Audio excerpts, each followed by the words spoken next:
Hi viewers, welcome to filmy beat. నేను మీ Anusha. Villain పాత్రలతో తెలుగు, తమిళ, మలయాళ, హిందీ చిత్ర పరిశ్రమలలో సుపరిచితులైన నటుడు పొన్నంబలం ప్రస్తుతం తీవ్ర అనారోగ్యంతో ఆర్థిక ఇబ్బందులతో సతమతమవుతున్నారు.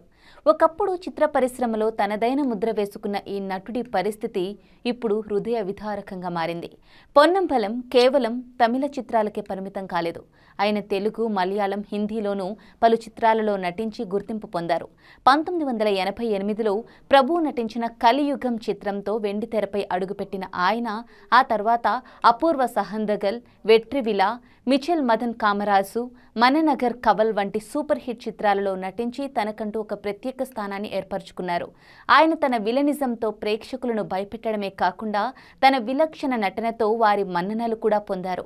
తెలుగులో 1992లో గరానా మొగుడు, 1993లో అల్లరి ప్రియుడు, మెకానిక్ అల్లుడు వంటి సూపర్ హిట్ చిత్రాలలో నటించారు. తెలుగులో చిరంజీవి, బాలకృష్ణ, నాగార్జున, వెంకటేష్, పవన్ కళ్యాణ్ వంటి స్టార్ నటుల సినిమాలలో విలన్ పాత్రలతో ప్రేక్షకులను ఆకట్టుకున్నారు.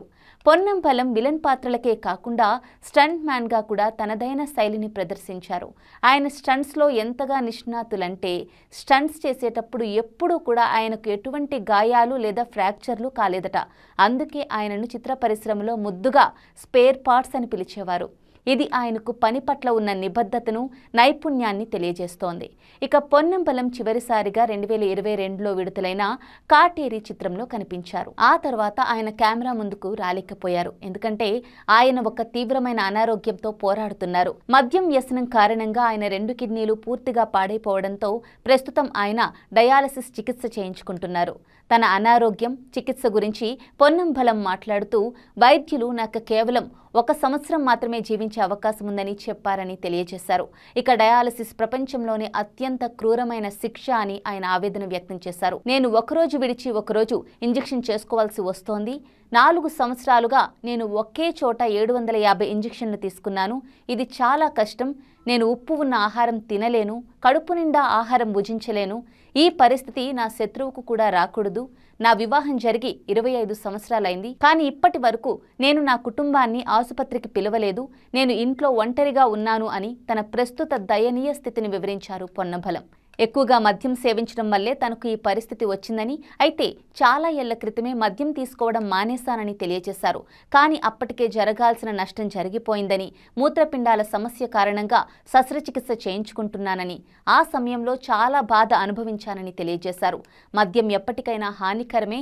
జీవితంలో నేను చేసిన తప్పు మీరెవరూ చేయవద్దు అని అభ్యర్థించారు పొన్నంబలం. అయితే 2 ఏళ్ల క్రితమే పొన్నంబలం కిడ్నీ సమస్యతో బాధపడుతూ ఆసుపత్రిలో చేరారు. ఆ సమయంలో ఇండస్ట్రీలోని కొంతమంది సెలబ్రిటీల సహాయం కోరారు పొన్నంబలం. వైద్యానికి సరిపడా డబ్బులు తన దగ్గర లేకపోవడంతో సహాయం చేయాలని అభ్యర్థించారు. ఆయనకు సహాయం చేయడానికి తెలుగు, తమిళ ఇండస్ట్రీల నుంచి చాలా మంది ముందుకొచ్చారు. అలా సహాయం చేసిన వారిలో మెగాస్టార్ చిరంజీవి ఒకరు. తన స్నేహితుడి ద్వారా చిరంజీవి ఫోన్ నెంబర్ సంపాదించిన పొన్నంబలం ఆయనకు ఒక మెసేజ్ చేశారట. అన్నయ్య, నాకు బాగాలేదు, మీకు చేతనైనంత సహాయం చేయండి అని మెసేజ్ పెట్టారట. మెసేజ్ చేసిన 10 నిమిషాల తర్వాత పొన్నంబలానికి చిరంజీవి ఫోన్ చేశారట. ఈ విషయాన్ని పొన్నంబలం స్వయంగా వెల్లడించారు. చిరంజీవి తనకు చేసిన సహాయం గురించి బిహైండ్ వుడ్స్ తమిళ యూట్యూబ్ ఛానల్కు ఇచ్చిన ఇంటర్వ్యూలో వివరంగా చెప్పారు పొన్నంబలం. చెన్నైలోని అపోలో హాస్పిటల్కి వెళ్ళండి, అన్నీ నేను చూసుకుంటాను అని చిరు చెప్పారట. అక్కడికి వెళ్తే కనీసం ఎంట్రీ ఫీజు కూడా తీసుకోలేదు. అక్కడే నాకు వైద్యం అందించారు. నేను 1 రూపాయి కూడా కట్టలేదు. దాదాపు 45 లక్షల రూపాయలు ఖర్చయింది. మొత్తం చిరువునే చూసుకున్నారు. చిరంజీవి అన్న దేవుడులా వచ్చి నాకు సహాయం చేశారు అని పొన్నంబలం భావోద్వేగానికి గురయ్యారు. అలాగే నటుడు శరత్ కుమార్ తనకు సోదరుడిలా సహాయం చేస్తున్నారని పొన్నంబలం చెప్పుకొచ్చారు.